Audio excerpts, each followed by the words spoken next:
Hi friends, it's Elsie here. So this episode is with me and Jasmine, friend of the pod. So you'll probably remember Jasmine from the My Parents Are Aliens episode. So we recorded this, I don't know, maybe 8 months ago or something ridiculous like that. I've literally been sat on this episode for months. The reason for that is because I knew at some point the three of us would need to take a week off to do whatever. I just knew that eventually I would need to have an episode to put out while we do other things. It turns out that other thing we are doing this week is preparing our live show. We're very, very excited. We know a bunch of you have already bought tickets. They're still available. So if you're in London in October, then maybe check that out. So that's what we're planning today. We're writing our show. So this is a very old From the Vaults kind of episode. So I really hope you enjoy, and thank you so much to Jasmine, as always, for being a wonderful guest. Had such a fun time recording this with Jazz. She is someone without a podcast, but I've always said that she should have one because she always has something really interesting to say. And this, I think, is a really interesting topic. It's a strange little piece of media that I wasn't even fully sure was real until I refound it. So, yeah, Bootleg, enjoy. And Megan Laura will be back with me in 2 weeks. Don't know with what yet, but we're going to be back because we are right in the middle of season 4. So, yeah, thank you very much for continuing to support the podcast, and I'll see you soon. Hello, this is DJ Jimmy Jazz, and you're listening to the best of the 70s. Next up, we've got the Police.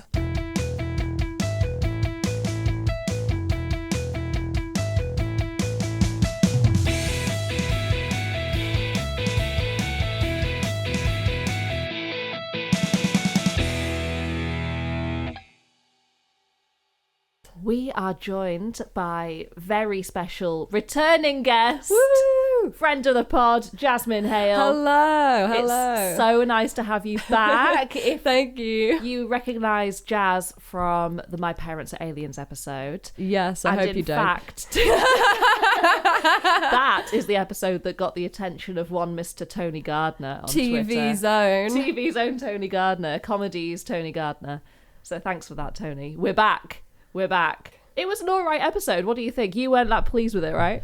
Oh, I just sound so nasal when my voice is recorded. I'm so sorry. It's not going to be any different today. I'm always just a little bit congested. That's alright. They're used to that because in the Horrible Histories episode, I just sounded so unwell. Oh. But we're fine now, and we're here to talk about. We've been planning this one for a really long time. Yeah, I'm so hyped. I mean, this still doesn't mean I listened to the full audiobook, but we've still not said what it is. Yeah. So basically, there's a TV film or possibly miniseries, but it kind of works as both, and I think it was put out as both. A miniseries on CBBC. It was like a made-for-TV film called Bootleg. Yeah. Based on a book that was published the same year this film was made. Yeah, and I was obsessed with this book as a child, and it's really funny because Elsie suggested it and I was like, wait, they made a film of that? I loved that book as a child. Like, I absolutely loved it. I think I initially got it out from the library because the cover looked like a chocolate bar, and I think it was a very tactile, nice book cover that you just want to eat. But it's such a good book. We've been listening to the audiobook, and it's so well written. Like the prose is brilliant. It's so good. There's a bit where they were like, he was as cold as the clay in the cemetery. Yeah, like it's actually very well written and engaging. Yeah. And the audiobook, it's funny. And the audiobook is read by Martin Jarvis, who you'll have heard his voice. Like, he's done so much voice acting and audiobooks. He did the I know him from the Big Bear, Little Bear, very young children's audiobook. He's like a very comforting presence, and he's got a very distinguished theatre actor voice. Yeah, he really does. So about 5 years ago in uni, I said to my flatmate Sian, do you remember there was a TV movie, and I don't know what it was called, and I don't really know what happened, but I very vaguely remember it, and it was about a world in which chocolate had been banned and two boys start making underground chocolate. And the only bit I remembered from it was them coming up with the password for the little bunker they made the chocolate in. Who's for seconds? Now, hang on. What now? We've got to talk about security. Yeah, how are we going to stop people finding out? Well, I've thought of that. As we're going to be coming here quite often, we'll need a cover story. So I'm helping out in your shop and Smudge is doing your paper round. Now, in case anyone tries to follow us, we'll go the long way round via Blossom Lane. About the smell. Got detective vans, remember? Well, I thought of that too. Toast. Toast? Burnt toast. 6 white slices on setting 8 creates a stench that wipes out everything for 2 hours. I tested it when I made my mum breakfast in bed this morning. Next, we only sell to approved customers. How will I know they're approved customers? Well, I've thought of that. We'll have a code phrase. The quick brown Fox jumps over the lazy dog. Okay, great. Thinks of everything, doesn't he? No, the quick brown dog jumps over the lazy fox. I switched it to be extra sure. Try it. It's fine, I know it. No, you don't. Go on. It's easy. The quick brown No, fog. I mean dog jumps over the lazy frog. I mean box. Fog. What?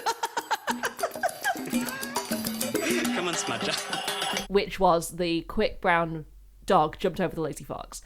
And there was one scene where a girl was given some chocolate, some like contraband chocolate in a playground, and says to this boy, Oh, Huntley, I miss it. I miss it so much. I just miss it so much. And those were the only 2 bits I remember, and it stuck with me, but I didn't really know what it was. So me and Sian decided to, I think she remembered it as well, so we Googled it, and we found out that it was on YouTube. So we stuck it on, and we howled with laughter. It's so funny. And then I told you about it, and you were like, oh, I know the book. I read that book. But you didn't know that it was a film. No, I read that book so many times as a child. I loved it, yeah. So, shall we talk about the brief plot of what happens? Yeah. So, how it's like a fictional UK, we have to assume. Yeah, although in the book it's definitely the UK, but I do kind of theorise that they made it vague enough in the TV film that it could have been like intended to be Australia or the UK because it was filmed in Australia. It was. So there are quite a few, well, 2 quite distinguished British actors in the film, and then the rest are Australian. Like all the children are Australian. Obviously it would be cheaper that way, but there are UK flags dotted about the place, and it also really looks like Australia. Yeah.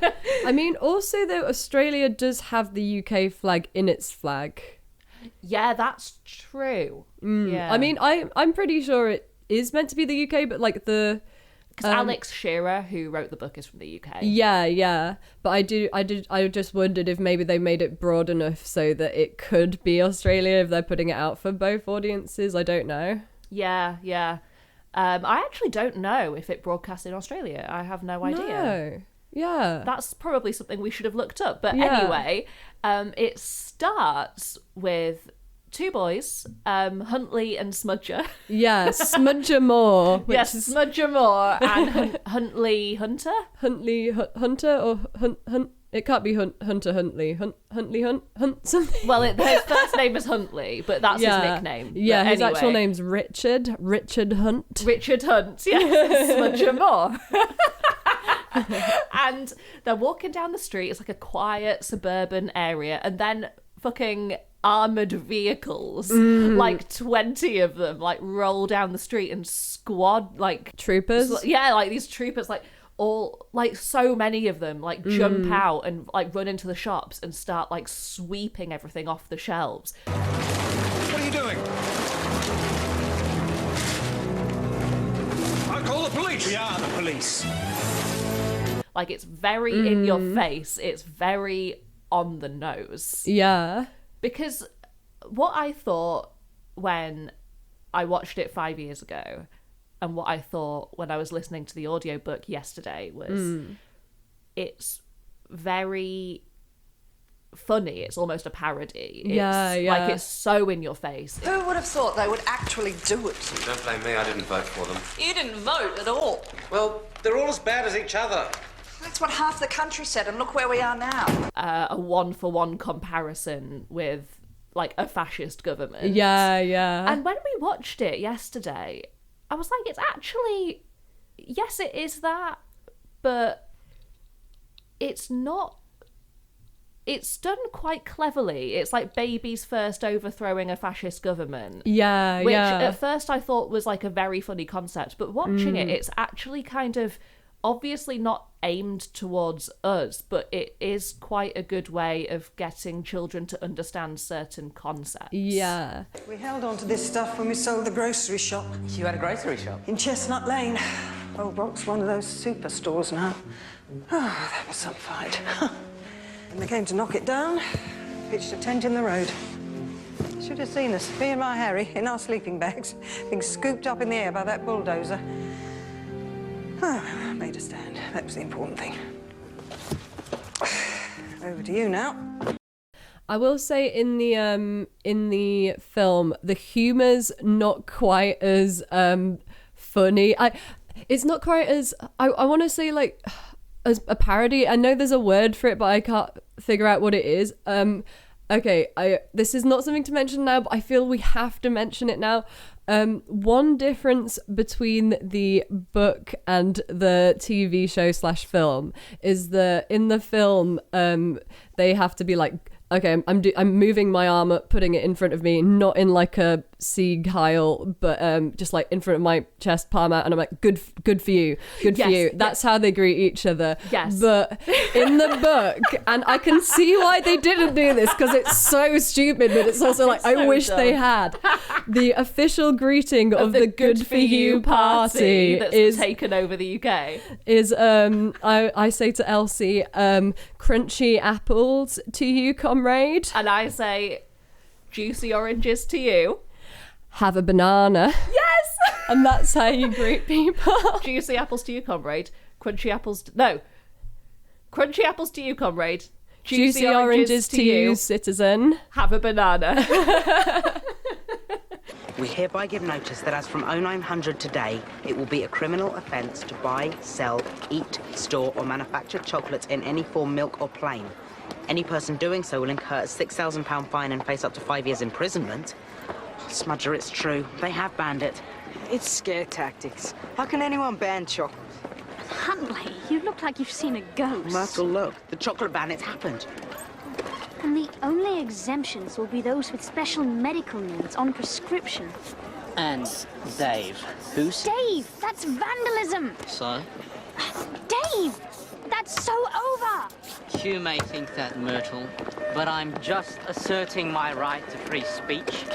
So they've banned chocolate, they've banned sugar. Now, we'll talk about the nutrition aspect of it in a minute. It doesn't quite add up all. Yeah, we're too maintenance phase pilled. Yeah. But basically, the two boys, they have a local shop that they go to all the time, run by an older lady called Mrs. Bubby, and she's going out of business, obviously, because it's like a confectionery shop. Yeah. One of their dads is a baker, and he's going out of business. Yeah. One of their mums is a doctor, and people are like queuing up outside to get prescribed chocolate. Yeah. Like making up lies to get prescribed chocolate. Like, oh my god, I don't think this is in the book, but in the film, one guy is like,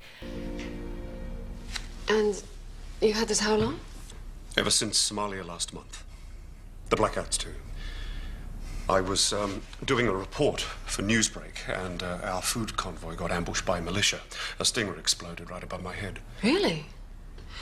What I'll do is refer you Actually, to there is something that stops it. No? Chocolate. Chocolate? We were stranded in the desert with the usual rations, water, biscuits, chocolate bar, and the moment I ate the chocolate, it stopped. Really? Maybe it triggers the endorphins. I don't know. So, you're telling me that your post-traumatic stress syndrome was alleviated by chocolate? Honest. Please. 100 milligrams. Thanks. How many times a day? Once. Oh my god. Like he's making his hands shake. But she writes him a note anyway.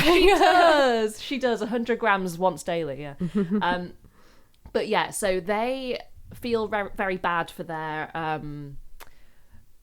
friend who runs this shop, and also their classmates are being taken away by like sniffer dogs. Like it's very Fahrenheit 451. One of their classmates gets taken away for re-education and doesn't reappear until like Act 3, half the film later. Yeah. And he's different. It's okay, I'm fine. David, we know it must be weird being back, but we've got something for you. We've been busy while you've been away. Here, on the house.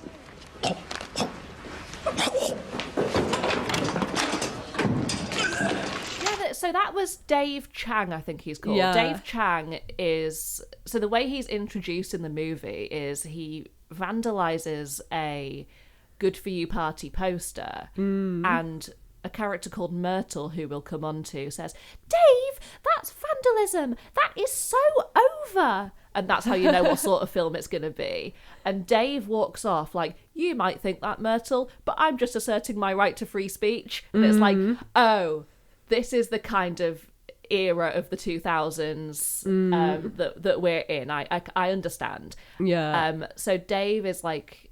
kind of flaunts the rules. He's flagrantly eating chocolate in assembly, which you wouldn't even get away with in a normal school in the current regime. He's chewing on it for 10 minutes to really build up the tension. Like, that guy has nothing in his mouth, but it's cutting between him and a sniffer dog because there's like armoured like tanks outside the school just ready to pounce. It's a full-on authoritarian state. Like, they don't go lightly on it. It kind of happens in a day as well. Like, A generation ago, when I was on the beat, we were called pigs. Kids hated us. It was war, vandalism, graffiti, delinquents everywhere. Now, at long last, it seems like we're on the same side. Kids have grown up. You're caring, constructive, community-minded. In a word, you're sensible. You young people realize there's nothing cool about breaking the law. Now, as you know, our government has passed a new law prohibiting the sale and consumption of chocolate. Long overdue, in my opinion. I was just going to say, like, in a way, they wouldn't do it in real life, you know, because this government's obviously been in for a few months, introduced this regulation, but I think they would phase it out if they did it actually, but in this, it's like... it's very on the nose. They're clearing the shelves. They're like putting all the chocolate in a wood chipper. Like, yes. Okay, so there's like the main guy. He's kind of the what would you call him? Like it's very Fahrenheit 451 in that they have lots of the chocolate inspector. Yeah, the chocolate inspector. Like there's like all these machines to detect chocolate, but like a TV detector van, so I have opinions on. I'll get into later. There's lots of like not direct references, but like it's quite Orwell, it's quite Raymond Bradbury, it's very Clockwork Orange even. A little bit, yeah. The aversion therapy is straight out of A Clockwork Orange. Yes, because when Dave comes back, they show him some chocolate and he throws up. So, yeah. Oh, yeah, they go into more detail about this in the book, and it's like full on like hideous aversion therapy, but yeah, you know, people come out different. Yes, this ban was introduced quickly, because the Good For You party was elected to take firm and decisive action to make our nation a tidier, politer, and healthier place. Look at the fall in graffiti and litter, And look at the rise in politeness levels. Up to 82% in the last 6 months, making us now the 3rd politest nation after Finland and Denmark. The boys are seeing all of this happen to their classmates. They're seeing, their parents' jobs changing, and they get sold phony chocolate on the street, which is actually sawdust. Yeah, they pay £40 for some sawdust. So there's drug references as well. Yeah, it's a lot of them. Sorry, it's so much. It's so much to cram into 90 minutes. Yeah. I miss milky moments. Caramel halos, Brazil bars. Choco bubbles rock. Who wants some chocolate now? Are you serious?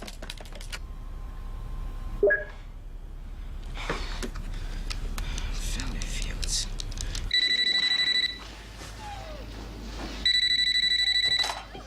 Hello, things are looking up. Meet me outside the forum in 10 minutes. Smudger, what's up? Not over the phone. They also so this is not in the book, but it is in the movie. They hear a rumor about it in the book and then go in search of it, but in the movie he's on a chat room. Yeah. Smudger is on a chat room and he's like, hey, would you like to know where to get some chocolate? So they go into this warehouse. Yeah, they follow a strange man into a warehouse. So dodgy. In the book, they follow a strange man into the back of a van. And he's like, quick as you like, boys. And then he gets caught. They get pursued by the chocolate inspectors. But yeah, they get away. It's fine. One of them gets the big idea to... In fact, he's in the library reading about prohibition. Yeah. And he decides, we can make our own chocolate. So he gets his friend, Huntley, and they go to Mrs. Bubby. And Mrs. Bubby is kind of a prepper. Yeah, a little bit. She's got an underground bunker. So they go down there and they get a chocolate recipe, because obviously books about chocolates have been banned. Yeah, and there is a bit at the beginning of the book where some librarian is like, but you can't take away the books. That's fascist. They're burning books. Yeah, they're burning books. And so they go into the old town and they go into this old bookshop that's not been investigated yet, and they meet Film. No, I can't remember his name, but we'll call him Martin Jarvis. Yeah, because he is Martin Jarvis, who also narrates the audiobook, which is a nice touch. Yeah. Oh, good grief. Look, here's £10. No, £20. Please don't tell anyone. We were warning you. They spot things like that. Oh, they use kids like you sometimes. Thanks. Blades. Freddie Blades. Are you sure you're all right? When will this ever be over? Us grown-ups, we miss it too, So he realises the boys are trying to find chocolate recipe, so he's like, okay, I'll show you it. Can I please taste it once you've made it? Because he's he's a distinguished old gentleman. Yeah, he's a connoisseur. He's a connoisseur of chocolate. He has a little monologue in the film about dark versus milk. Yeah. The History of Cocoa, The Art of Chocolate, 1,000 Chocolate Recipes, Baking with Chocolate, Chocolate, Definitive Guide. These any good to you? That's the chow bean, the finest chocolate of all. Rich, round, with hints of ripe red fruit and plums. Delicate aftertaste, just a touch of acidity. Cocoa butter, cocoa powder, dried milk, sugar. That's the porcelana, almonds and olives. Intense yet tantalizingly delicate. But that's dark chocolate. We like milk. Milk? Oh, smudger, such young palates. Crunching. Stir the mixture in a folding or wave motion for a number of hours. Trust me, in time you'll climb the dizzy, dark, aromatic heights, the Himalayas of cocoaness. And so... Yeah. He pulls a book on the top of his bookshelf. A bookcase slides out to reveal a secret room, which, spoiler alert, later turns out to be his war room. Yes! So, yeah. So he is working with the... in the book, it's the eat, drink, and do what you want party. No, it's not. That's the opposition government, but he's not working for them, it's like kind of the Chocolate and Freedom Party. Chocolate and Freedom Party. It's like a little, not a splinter group, but like an independent party that he's working with. And he's got some friends. And those friends are kind of like people that used to work in the media and got pushed out because of their ideals. Like, it's all very middle class people, and chocolate people though. I think people who've like lost stuff. Yeah. So the boys and this guy and Mrs. Bubby, played by Gemma Jones. Gemma Jones, yes. Bridget Jones's mum. Yeah. The four of them make chocolate in the bunker, and they the guy doesn't make chocolate with them. No, but he knows what they're up to. Invites them all to the party meetings. But the boys kind of distribute the chocolate amongst their school friends and get a little bit rich and famous doing it. Yeah, they more detail on the bootlegging. They're making it in the basement of the shop. They're burning toast to cover the smell, which is really funny because they're burning so much toast in the film. They would be like getting carbon monoxide poisoning, in my opinion. No, literally. And it would draw more attention to the shop because there's like smoke everywhere. Yeah, but so there's a secret password the kids need to use to buy chocolate from under the counter, which in the film is the quick brown dog jumps over the lazy fox, which, you know, they've swapped it around, very clever. In the book, yes, it's like, oh, I'm looking for something to keep me going. What kind of thing? Ooh, something to hit the spot. And that's the code. Yeah. Oh, an aspect of the story we've not spoken about yet is the young pioneers. Oh, the young pioneers. They're basically like Hitler Youth for the Good For You party. Dressed like Boy Scouts, but they are the Hitler Youth. I don't want no chocolate bar. I don't want no chocolate bar. Keep my false teeth in a jar. Keep my false teeth in a jar. Oh no, Frankie Crawley. Deep breaths, honey. You're not gonna be sick. Have some rock. Good morning, guys. The jury's out on that. Lighten up. You ought to join the Young Pioneers. There's nothing like spewing trash to start your day. It gives you a real buzz. I'd rather stick my finger in a socket. We're recruiting this afternoon. Come along. I don't want no fizzy drink. Hey, I lead. They have like a choir in the school, and they just sing songs about like broccoli, and they really pick up bad. litter. Like, you always see them picking up litter, which is like, to conflate that with being a fascist is quite upsetting, I think. Like, they are just being good citizens at that point. Yeah, kind of like good citizens in a smarmy way, though. Yes, very I much. guess. Yeah. Like, So in the book, it's Frankie Crawley. He's the main leader of the Young Pioneers, and there's Myrtle. Yeah. And Myrtle in the book is not that sympathetic. Like, she's kind of the female version of Frankie. Yeah. Myrtle in the film is a friend of Smudger and Huntley that gets sort of drawn in by the environmental aspect of and also her dad's like high up within the party, so she kind of has to. Yes. And Frankie is a right like little shit in the what's it called, book. That's book. he's like a perfect Peter kind of. Yeah. And he's still a bit of a twat in the film, but he's actually a lot more like, because he's funnier in the film. He's just like, he kind of reminds me of the guy in Rushmore. He's just kind of everywhere doing everything. Yeah, he's so funny. He plays the character with such aplomb. Yeah. Like, the way that he conducts the choir is just, it's glorious. I just think it's always very charming to see a little boy conduct a choir, isn't it? You know, like the choir conductor or the lead of the choir in Sex Education. No. Oh, okay. Well, he's a bit like that. I mean, he looks a bit like him, to be honest. I've actually served that actor in my shop. Anyway. Well, it's fashionable for people when they receive awards to play down their achievements. Well, I won't. This is brilliant, and no more than we deserve. It used to be cool to show disrespect. It used to be cool to eat junk food and sweets. Well, we're changing all of that. And I'm proud of it. Really proud. He's really good. The girl that plays Myrtle is a half English, half Australian actress she's called Hale Simpson, and she was in the Saddle Club. And she's so posh. She's got such a posh voice. She really does. And you know those like kids that look like the adults they're going to grow up to be? Like there's a scene where she's arguing with her father and she's wearing like a pencil skirt and a turtleneck jumper, and it's like very Hermione Granger of her. Oh, she's very Hermione Granger in the film, yeah. Yeah. You had me followed? Electronically tagged, yes. Why? Mum found chocolate wrappers when she put your jeans in the wash.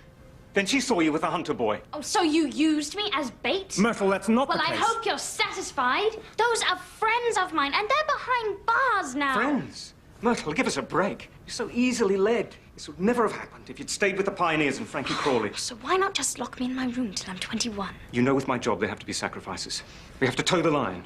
All of us. And that includes telling me who to be friends with? So, but she's on the side of good, so the way that they end up overthrowing this government is... There's this secretly recorded footage of the government all gorging themselves on illicit sweet treats at a government meeting. And an unnamed female extra with no lines really.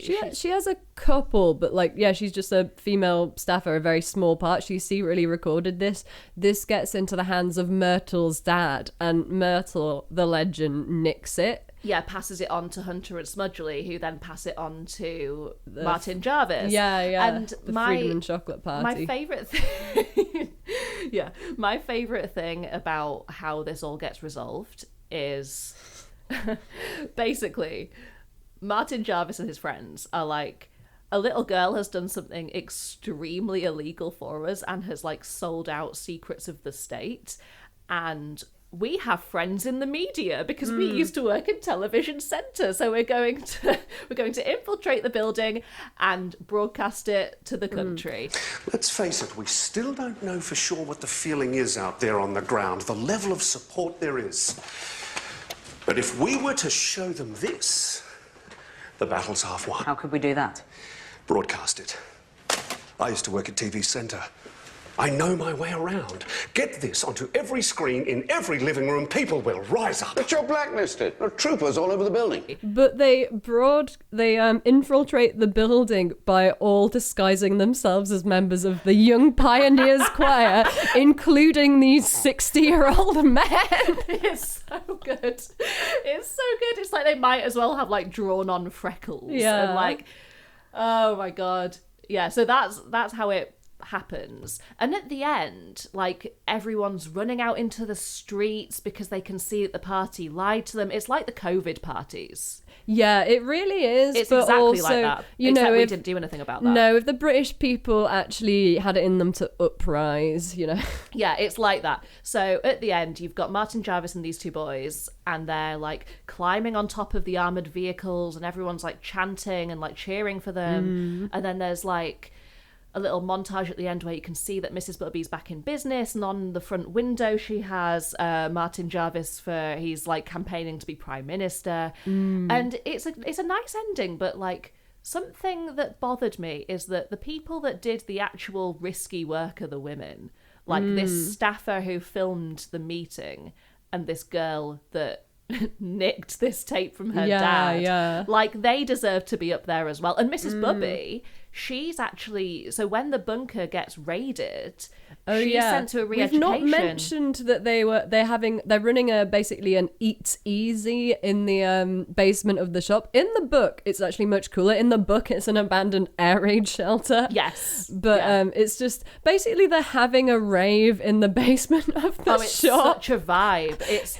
Honestly, the outfits are so good. They're very like Y2K, but like the sort that is very trendy now as well. Which is really impressive because everything that was made in 2002 doesn't actually look to our eyes now as like, oh, that's very 2002. Yeah. But it actually really is. Like, it's kind of like they knew exactly what era they were in, which no era is especially within its era. Like, now I couldn't tell you what is especially 2024.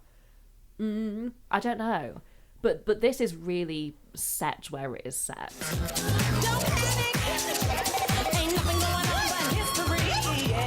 Go, Mrs. B. You have a go. Give your new hip a test drive. Boys, we'll have to be leaving soon. What for? The meeting. Chocolate and Freedom Party. It's a date. Who cares about the meeting? Full price now. Happy hour finished at 7. Okay. I told you this would work, Huntley. They're eating out of our hands now. Yeah. Mr. Blades is expecting us. Mrs. B, we've got customers.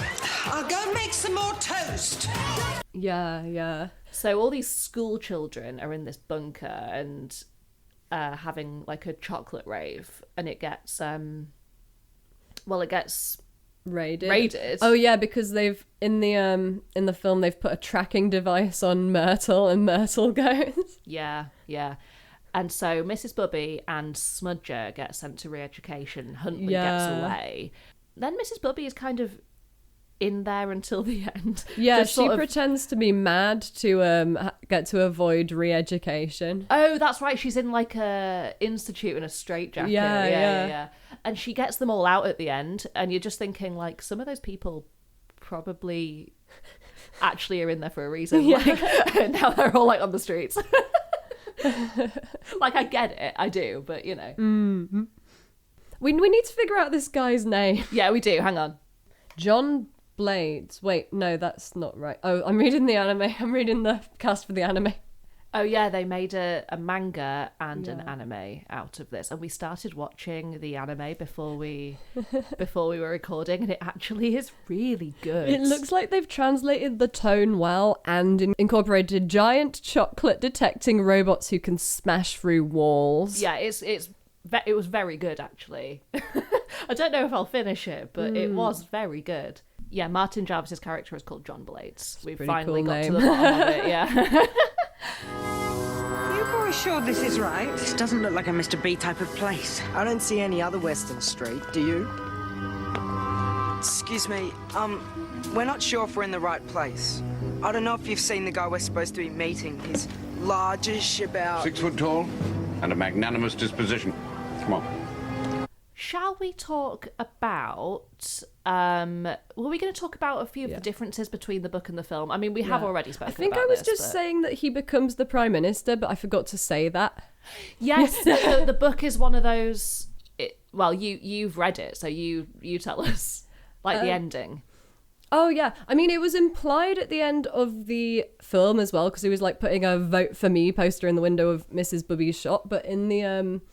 I think he becomes Prime Minister in the book. I'm not entirely sure, but I just remember it was really funny. In the book, it's one of those kids' books that gives unnecessary details about the ending. So I'm pretty sure that like Mrs. Bubby and Mr. Blades get together for a while. The sparks are flying between Gemma Jones and Martin Jarvis. Like in the one sort of exchange of words they have, because Miss Bubby, she has a dead husband. Because her story is that they used to go on protests all the time, and she's talking about her, I can't remember his name, but talking about her Harry, and when they're like, do you want to make underground chocolate with us, Mrs. Bubby? She's like, oh, I don't know.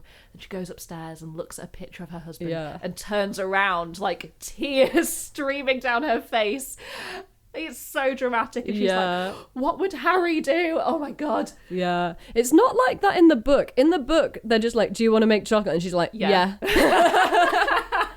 But yeah, in the book at the end, it's like, oh yeah, she dies a few years later, and then he dies a couple of years after that. My God, why do we need to know? We don't Literally, need to know. we don't. The quick brown dog jumps over the lazy fox. Sorry? The quick brown dog jumps over the lazy fox. You on medication?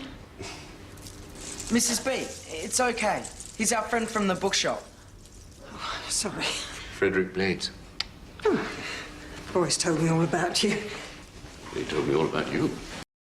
I love the way he voices Myrtle. Like, I don't know, it's so like teacher reading a story and doing the characters' voices. Yeah. But also, one character in the book that very sadly is not brought into the film is the Chocolate Man, a former actor who used to be in chocolate adverts. but has obviously been blacklisted since the party took power.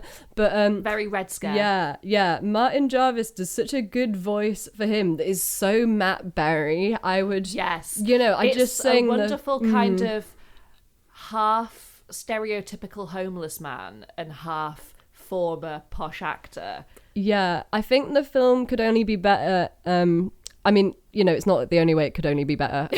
But it would be great if Matt Berry were in there playing the Chocolate Man. Just saying. Yes. Oh, yes. So, yeah, it's like there's a scene in the book. Well, I guess it's not a scene, is it? It's a chapter where this guy is on the street and Frankie, the Hitler Youth guy, the guy's like, have you got any spare change or whatever? And Frankie does the whole like, oh, how do I know what you're going to spend it on, like that kind of thing. So he's like, here, have a banana. It'll be healthy for you and get you back on your feet. A few more of those and you'll be right back to where you are. And he leaves feeling all pleased with himself. Yeah. And then they rope in this chocolate guy to basically be the bodyguard for the bunker. Yeah, the lookout. The lookout. Yes, he's a great character. Yeah. And I like the sort of commentary on how homeless people are treated. It's so, like, it brushes over topics in a way that is, like... ridiculous. But also, if you are 8 years old and you're reading this book, it's actually not. It's kind of... It walks a really good line. It's implied that certain things are like banned or on the list to be banned in the film, but in the book they state it outright. So it's like white flour. Yeah, white flour, sugar, like maybe butter. It's not really said specifically, but like loads of that kind of ingredient. But also it's not mentioned whether like alcohol and cigarettes are banned, which seems wild that the Good For You party might not ban them if they were banning chocolate, because like alcohol, like prohibition is mentioned in the film. So alcohol is mentioned. Yeah, in the film it actually shows the adult characters drinking whiskey at one point, which I feel they would not be able to show on something aimed at kids nowadays. It seems like a bit of a no-no. Yeah. But this was 2002. But like somehow, alcohol and cigs are not banned. But there is also a scene where they're in the classroom and a boy is like holding an empty box of chocolates. And he's crying, he's cracking up and just saying the names of the individual chocolates. Yeah. And the teacher, like a kindly teacher, walks up to him and he's like, come on now. I know it's empty. No, and he's like trying to, like fighting over this empty box of chocolates. And then the Margaret Thatcher-esque evil head teacher comes and takes him away. And yeah, she's got hair like Cilla Black cross Margaret Thatcher. So she takes the kid to her office to have a talk and he presumably gets sent away for re-education. Linda Haywood. Yeah. Mike Hunter. Yeah. Dave Hewson.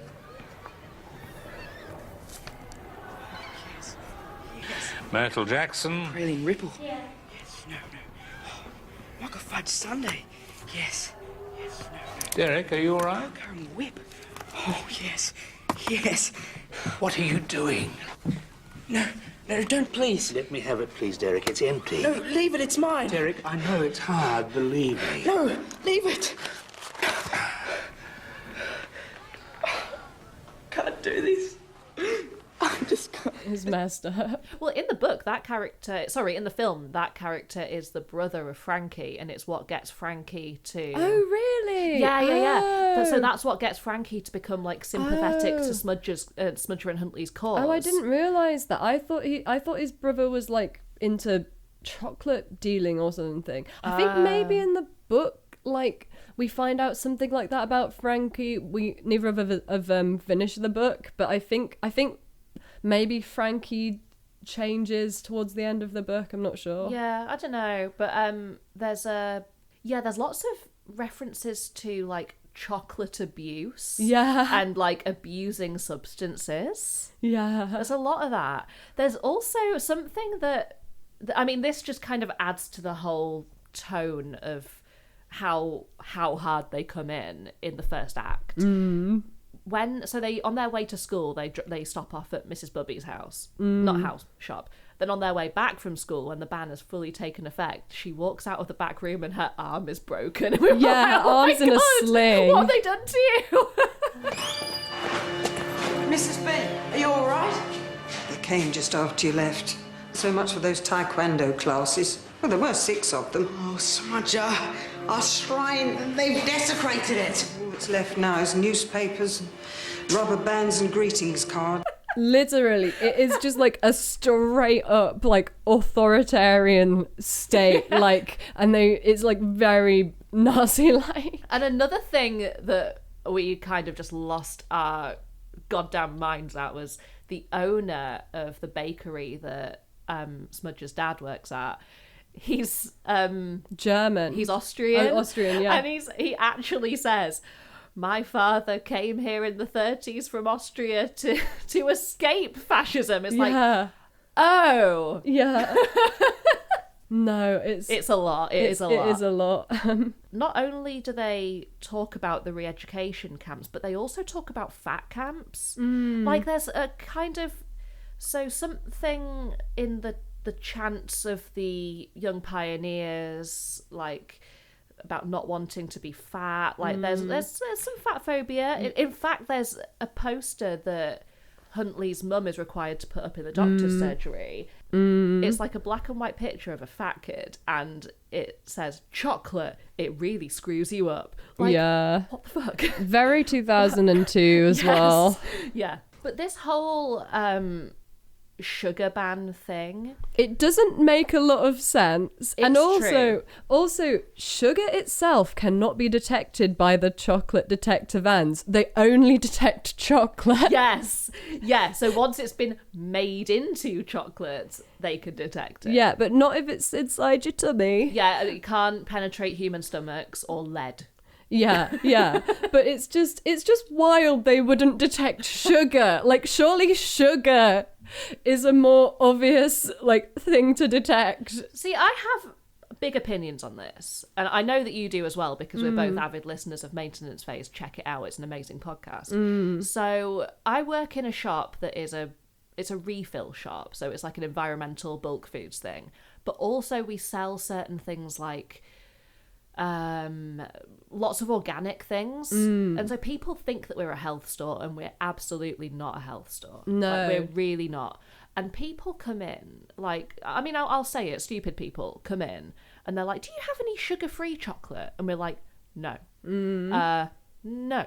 Like, we have these vegan organic like gummy bears, and they're like, do these have sugar in as well? Yes. Yeah. Yes, they do. We have people coming in saying things like, I can't have E numbers, and I'm like, you don't know what an E number is. No. Like, there's like 100 E numbers that are organic. They're just like numbered additives, aren't they? Yeah, like additives can be something like turmeric. Turmeric is an additive. It makes things yellow, and it's labelled with an E because it's under the European additives list. Like, these... Yeah, I have opinions about, like, woo-woo health people. And this book does a kind of it does a pretty good job of not thinking too deeply about it. It's like, but I must question, is this a world without stevia? Like, you have to question. Literally, I mean, because stevia's gross, they but... have these hideous good for you like chocolate substitute bars which mention carob. It's like, what's wrong with cocoa powder? There is nothing inherently wrong with cocoa powder. Literally. And like, I thought that carob was like a fairly new fad. Oh no, but no, very apparently, 70s, apparently. Yeah. It tastes nothing like chocolate. People think it does. It doesn't. What was that? Chocolate-free chocolate. Chocolate-free chocolate. Extract of tofu, carob, sea kelp, and concentrated alfalfa sprout. But like, chocolate-free chocolate is just a deliciously Alabar. Yeah. I've got some dairy-free chocolate in my bag that I'm going to give to Jasmine in a minute. It's, oh my god, it is the best dark chocolate I'm so you'll ever excited. have. Oh, it's so good. This is so good. I took my headphones off for that. I didn't want to hear it. You're gonna have to edit it. I know. I know.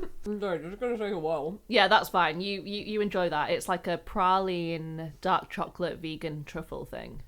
She's just trying to keep me occupied. Yeah, I am. But now, as I said, I'm a bit of a dark man, so it's been quite a few years since I've tasted milk. Smudger, shh, he's tasting.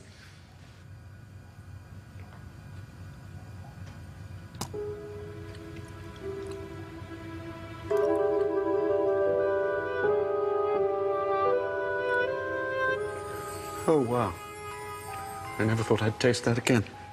You geniuses. You heroes. Smudger, bad news. Huntley, we've made chocolate. Mr. B thinks it's tops. There is no bad news. Yes, there is. We're out of cocoa powder and cocoa butter. We've used it all. Oh, search for yourselves. Cocoa powder, cocoa butter, you say? I have a group of friends with certain contacts. One of them might be able to help. Who, Mr. B? We meet on Mondays at 8. In fact, I think it's time you all came along. John Blade's description of dark chocolate is the dizzy, dark, aromatic heights. Yeah. It's like, oh, I've not had milk chocolate in a long time. Like, he says, oh, such young palates. But soon you'll come to appreciate the dark, what is it, the dark, dizzying, aromatic heights. The dizzy, dark, aromatic heights. Sorry, yes. I've also got a great quote from the Prime Minister, who is this, like, Farage-esque, like, super gammon. Oh, yeah, he's so gammon. But he's also, like, his staffers, like, trying to make him appear more human. She's the one who, like, in the end, like, records the secret footage, but she's like, can you try and seem a bit more human? He's like, I am human, I'm wearing a cardigan. What more do you want? Me all the time. I've found a newfound appreciation for Martin Jarvis. Like, he always held a special place in my heart because of the Big Bear Little Bear audiobook that I used to listen to going to sleep at night.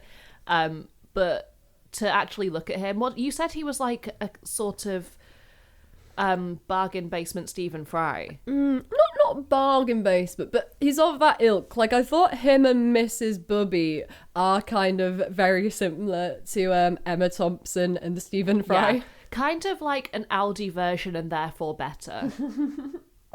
Better value for your book. Honestly, he's like a cuddly teddy bear. I was so charmed by him. He's lovely. Like, he had the potential to be really annoying, but he wasn't. He's just so nice. Yeah, I love that for him. And on the topic of Mrs. Bubby, my dad's older brother, my uncle, if you will, as a kid, had an imaginary friend called Mrs. Bubby.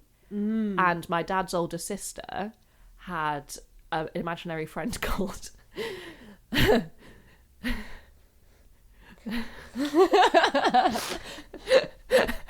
on. Mr. Manjonk.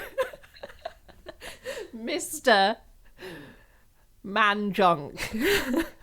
Man, Jonk. Manjonk. And my dad didn't have an imaginary friend, but he always tells me, like, when he was a kid, if his siblings were arguing, they would be like, I'm going to go tell Mrs. Bubby on you. Oh, well, I'm going to go tell Mr. Manjunk on you. And they would go to their respective corners and talk to these people. That's so funny. I wanted to talk a bit about parallels to the banning of chocolate. Outside of places like Nazi Germany. But also, they're coming for our elf bars. They're coming for our elf bars. If I want to destroy the planet. You know, the difference between, I mean, you said this yesterday, the difference between banning chocolate and banning elf bars is that everybody that uses elf bars is like, oh yeah, they definitely should ban elf bars. Definitely. Like, no one is for the cause of elf bars. No. Or Lost Marys. No. Or any single-use vape. I can't name any others. Even the really cool ones shaped like an energy drink with a straw in the bottle, and other ones that are so obviously aimed for children. They're so obviously aimed at kids. There's one called a straw nana blackcurrant, and it's like pink, and it's like a strawberry banana blackcurrant flavor. It's like that is for children. I mean, also, please ban them. Oh, you get some that are like shaped like a water bottle. They're so cool, but they're definitely for like children and adults with an inappropriate sense of whimsy. Yes. So glad that's not me. Couldn't be me. Yeah, I mean that is a parallel, and obviously like I think, has it just been announced that they're going to raise the age where you can buy tobacco by a year every year? I mean, they're phasing tobacco out. I totally agree with it, because it's like tobacco's terrible for you, but it's also so funny, the idea of being 38 and having to send your 39-year-old friend to the shop for you to buy tobacco. Yeah. But are we now, because you and me are 25, and are they going to start at 19? I don't know. Are we, for the rest of our lives, going to be able to buy tobacco if we want to? Did we escape that? I'm not sure. I mean, I'm always happy always to just be buy one step cigarettes for children. I'm not really. Let the record show. What about elf bars, though? I am just joking. I know you are. Yeah. Don't worry, I know you are. And so do our listeners. I hope except so. the especially stupid ones. No, we don't have stupid listeners. We have really, really bright, intelligent. We love them. Yeah. We love you. Yeah. I was also going to take this opportunity to dunk on Jamie Oliver. Please. Because although I welcome any seems opportunity to. like ridiculous to like outright ban chocolate, they are with the introduction of the sugar tax and stuff, they are like taking measures to crack down on sugar. Like, a few years ago, like all your favorite fizzy drinks just suddenly became worse because big companies were not going to pay to put sugar in them, so they upped the sweetener content in a lot of them.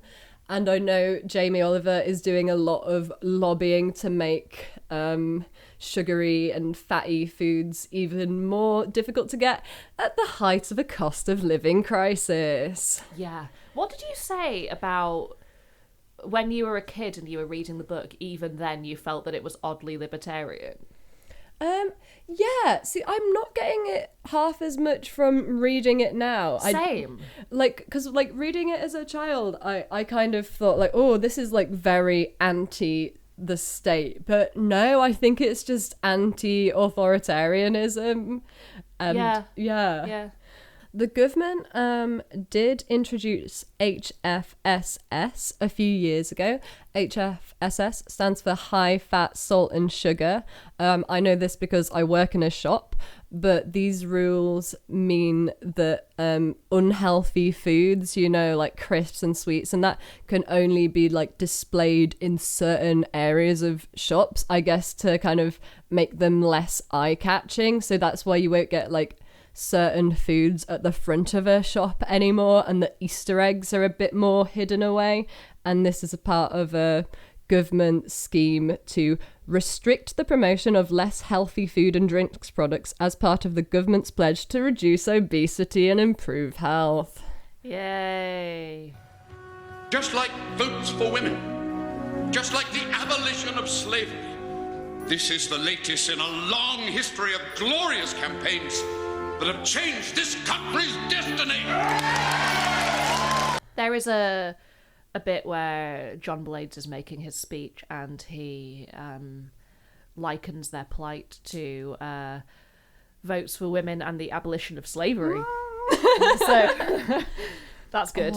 Elsie, mention about how they had to disguise the secret meetings of the... yeah. So basically, they're holding like a party political meeting. John Blades is leading it. Chocolate and Freedom Party.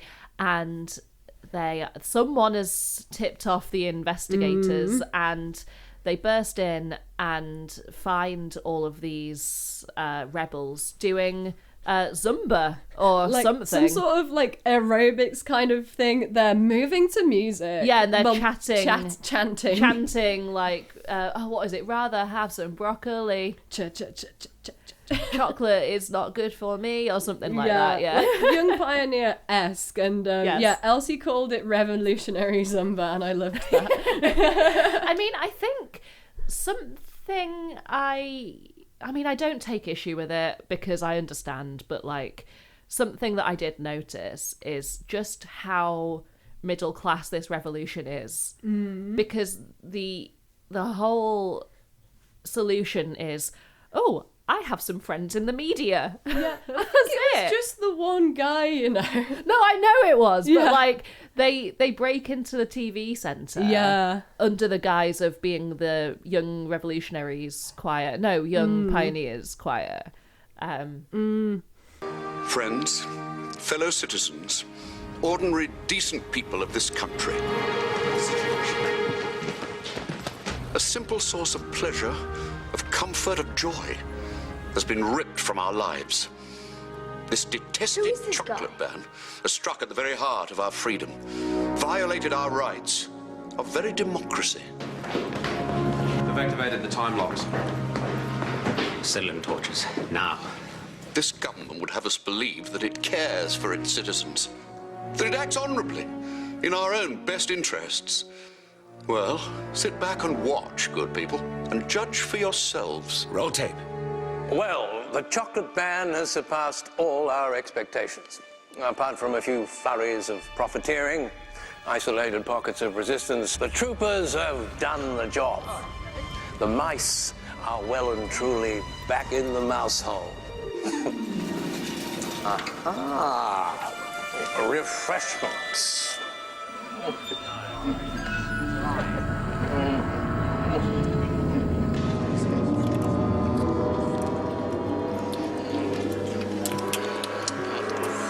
Sure you won't have one, Jeffrey? Actually, Prime Minister, there are a few of us around this table who aren't comfortable with this. Oh, it's okay. No one's watching. Aren't we supposed to lead by example? Don't be such a young pioneer, Jeffrey. I mean, I love the optimism that you could have incriminating footage of the government and it would actually inspire a revolution. You kind can you of doubt it. Yeah, I can't imagine that. There was a bit that prompted me to ask if you've ever seen the film Lives of Others. Oh yeah. So, there's so many cultural references in, I mean, on purpose or not. Like, there was a moment where we were like, oh, that's very Orwell, like their memory holding chocolates. Oh yeah, they removed it from the encyclopedia. Yes, like, they've I think taken it off the internet. Yeah, like a 2002 version of Wikipedia. Yeah, well, Google. Yeah, an encyclopedia. Yeah. So there's like that. There's 451 with all the detectors. Move it, now. Good for you. Good for you. Hey! What's your name? Jason Moore. Put over here. Hands in the air. Now, got a miner here.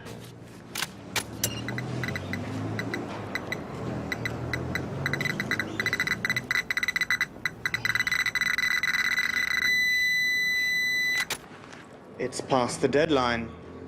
You know what the penalty is now for eating chocolate? I made a mistake. I meant to grab a muesli bar, but I was in a hurry and I grabbed the wrong one. There's the reference to his father moving out of Vienna to escape tyranny. There's a lot, and there is a bit that made me ask Jazz if she'd ever seen Lives of Others. So this is a film that my parents were like trying to get me to watch for years, and one day I just had a free afternoon and I was like, oh yeah, I'll watch it.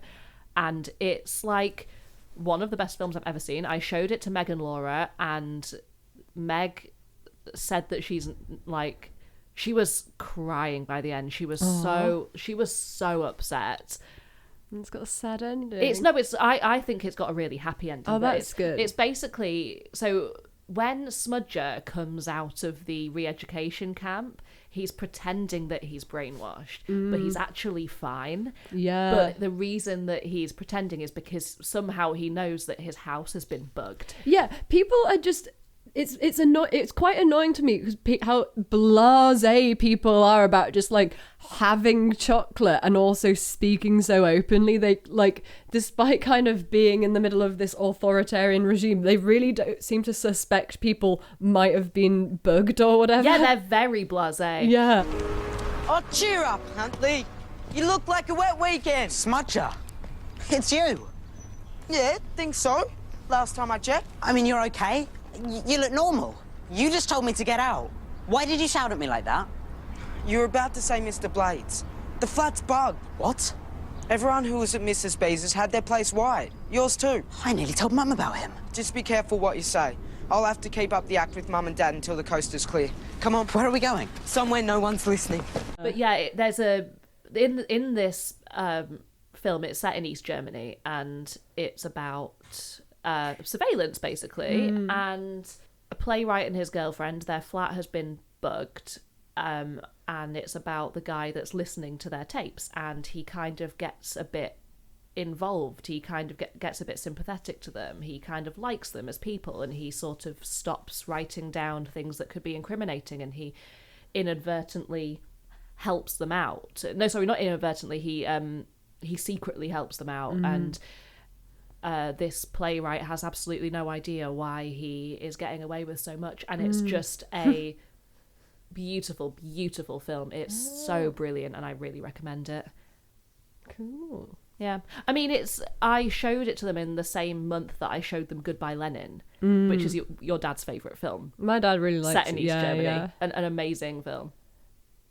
I swear I've spoken about this film before on the podcast. Goodbye Lenin? Goodbye Lenin, yeah. Yeah. That and Lives of Others are so good. I watched Goodbye Lenin when I was like 12, and I was not old enough to find it funny. I just found it really depressing. It's not a sleepover movie when you're 12. Did you watch it? Did you watch it at a sleepover? Yeah. That's so you. Well, I didn't really have a nice time, but you know, when you're invested in the plot. Oh, just like one of my friends, and like I don't know. I think she fell asleep halfway through. It was like just not the vibe. Well, it's a foreign language film for one. Yeah. It's about the division of East and West Berlin. Yeah. I mean, it's funny, it's emotional, it's clever, the performances are amazing, but watching it when you're 12 at a sleepover is an insane thing to do, and it's so you. That's so funny, Jazz. I'm so sorry. Oh. I tried to read 1984 when I was about 11 because my dad told me to, but oh god, I'd never finished it because it freaked me out. But I would get home from school, I'd hidden it away in my room, I would like shut my bedroom door, and I would like read and reread the sex scenes. Oh yeah, that's so funny. I was gonna say, like, were you trying to like get into the vibe of the book by hiding the book, but no, you were just hiding it because there was sex in it? It felt like a very scary book to me, not just because of the sex, but like because of the themes. Like, I agree. Really, I never finished that book, but it like left a lasting impact. It really like freaked me out. Yeah, I read it when I was, I think, 13, and honestly, I had the best time because what people don't talk about is that Orwell was a fantastic writer. I mean, he wrote a great story. He wasn't just like the politics, yeah, fine, whatever, but it was a genuinely entertaining book. I raced through it. It was really fun, and there were like, you know, sometimes you get lines in a book where it's like, yes, that's it, that's the feeling. Like, I know exactly what you're saying. I didn't know it could be put into words. Yeah. 1984 has a lot of that. It's very atmospheric. It's very beautifully written. Yeah. I've only read it the once, but there are bits of it that really stuck with me that actually had nothing to do with what people say it's about. Yeah. Like, I never finished it because I was too scared of it, but I remember like reading, like when I was like trying to read it as a child, I'm just being like, wow, I'm seeing this everywhere. Every single piece of media takes inspiration from this, which, you know, bit much, but it really does have that impact. That people, something that is in the culture about 1984 is that it's about extreme surveillance, but it's actually not. It's about language. It's about how, because there's so many words that came from it, like double think, memory hole. There is a point that they're at in that society where they don't need to surveil people because they've got them brainwashed. Like, it's about language that is used. They don't really need to be watching people because it's the way that they speak to them that has got them. Shane Orwell actually was an informant to the Secret Services. Was he? Yeah. Tell me more.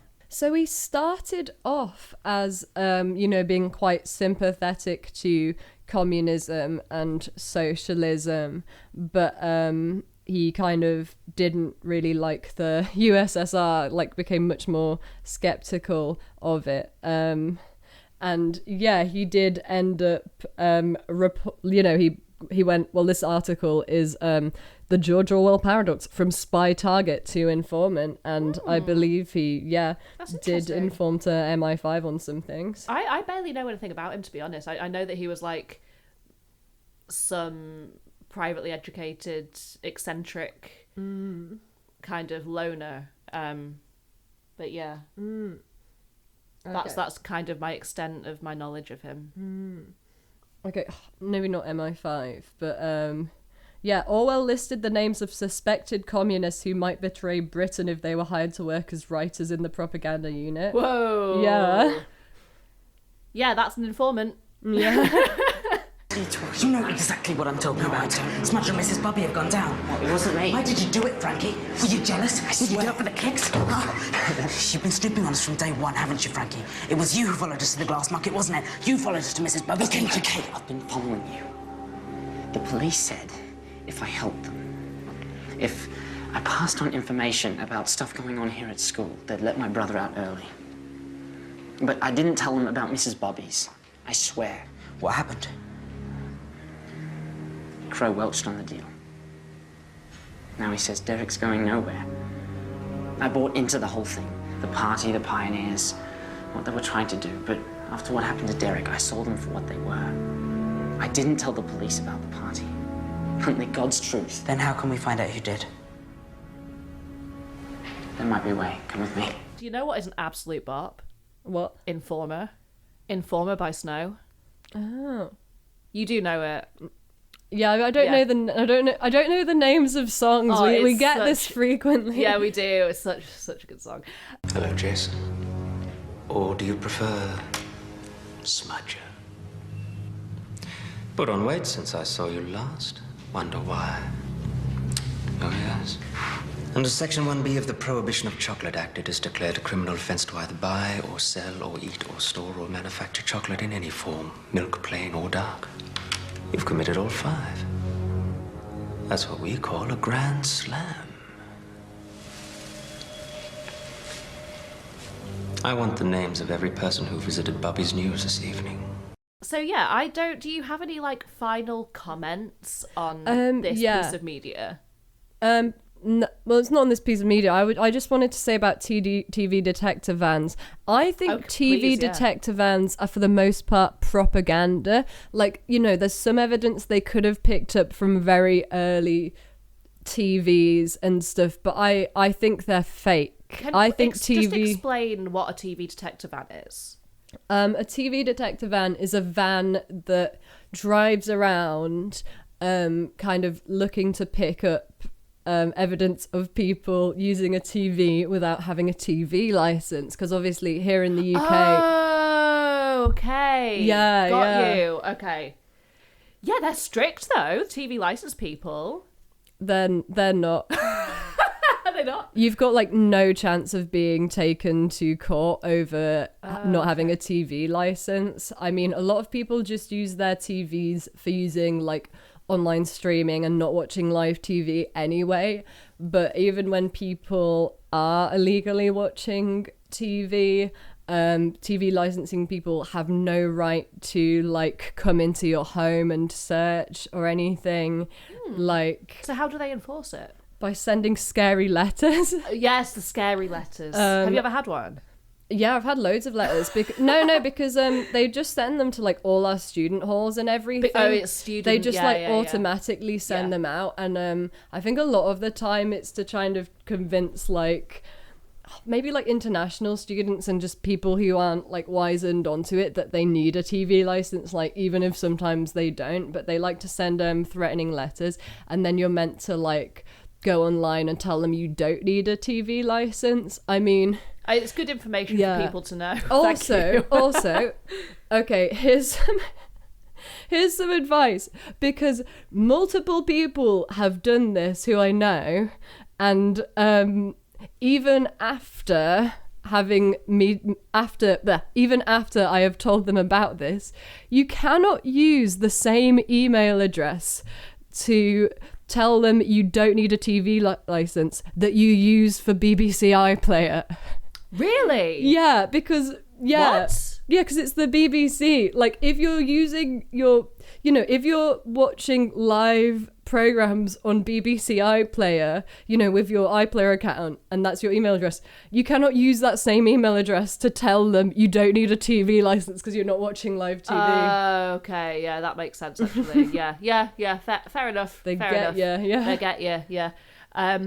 Do you have a favourite, not necessarily one you believe in, but do you have a favourite conspiracy theory? Because I do. Oh, I'm interested in hearing yours. So I don't know if I believe it or not, but because I think this is quite a harmless one. I like the idea that the moon landing happened, but the footage wasn't interesting enough. I love that one. I love that one. Yeah, so the footage was too bad, so they got Stanley Kubrick to just shoot some more anyway. I like that. Oh, that might be my favourite as well. Although I like the theory that TV detector vans are fake. It's comforting to think that they are, right? What's that? Myrtle, promise me you'll keep this to yourself. There's a resistance movement, the Chocolate and Freedom Party. It's getting bigger all the time, you know. Me and Smudge have been going to their meetings. In fact, we should be there now.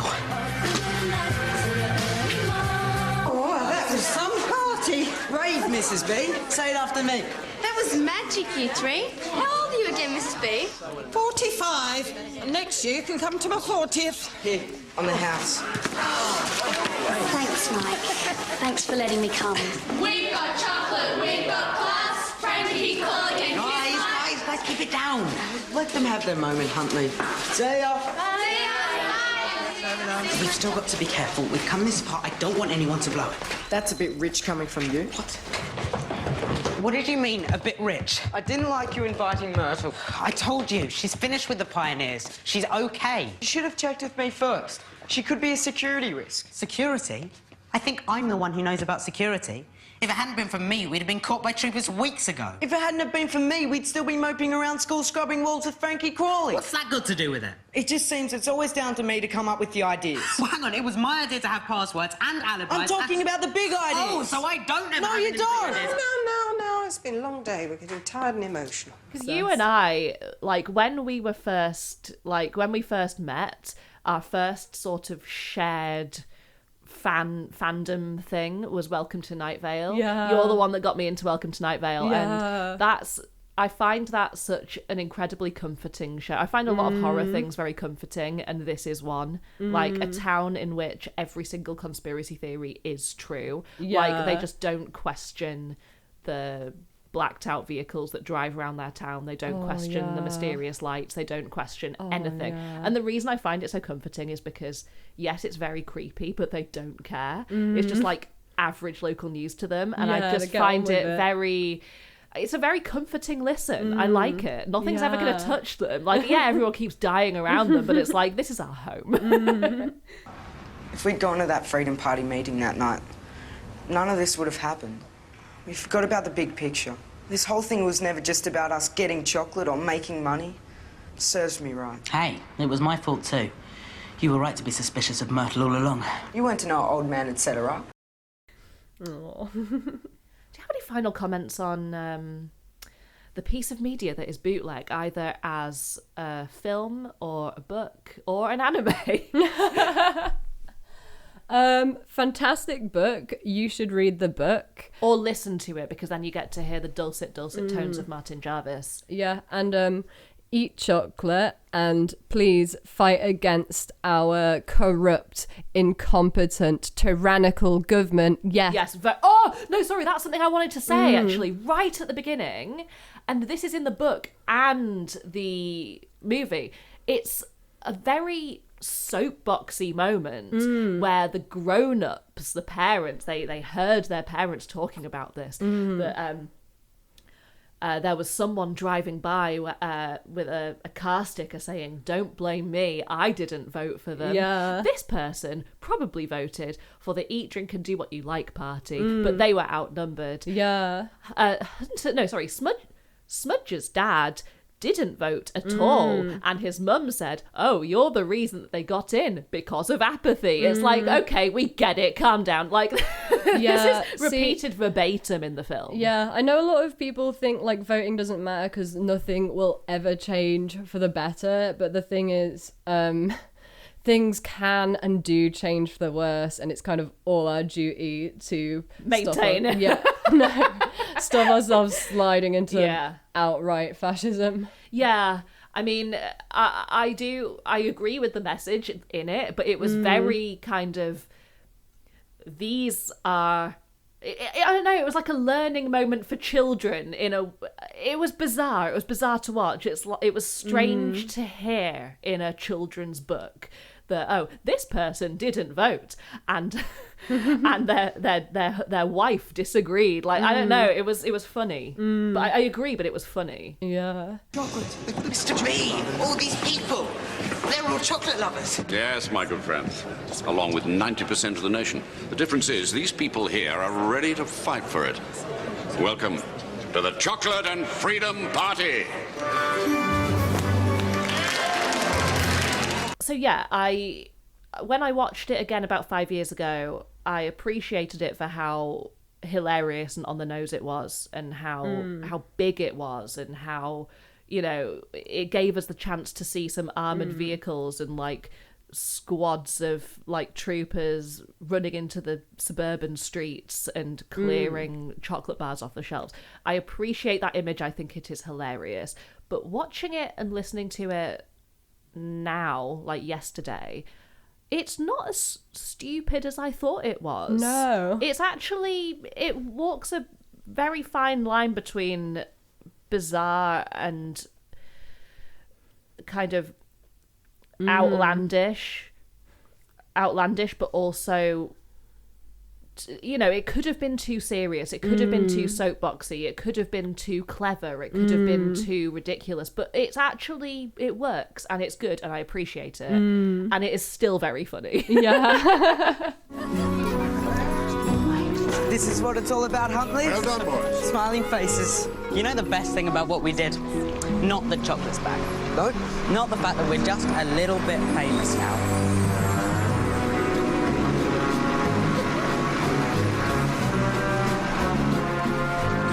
The fact that we did it because it was the right thing to do. And you know, it somehow makes the chocolate taste even better. Oh, I had this wicked dream last night, by the way. We were running the country, you and me. I like it. I was Prime Minister, you were Chancellor. We were doing the budget. You were Prime Minister? Yes.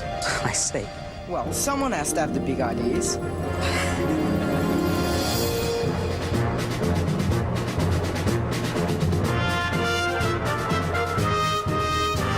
Jasmine, thank you for having me. Of course, it's always a pleasure to talk to you about the more niche elements of British culture. It's been so nice to have you back. Don't know when this one's going to come out. I mean, to be honest, I recorded this so that I could put it out when we want a break. Nice. No offense to you, like, it's going to be a great episode. Listeners, thank you again for joining us. If you haven't seen Bootleg, give yourself, just treat yourself. Yeah. It's on YouTube, couple of hours. Yeah. It's great. If you ever see the book in a charity shop, get it. Yeah. Or listen, right? Crunchy apples to all listeners. Juicy oranges to you, Jasmine. Have a banana, Elsie.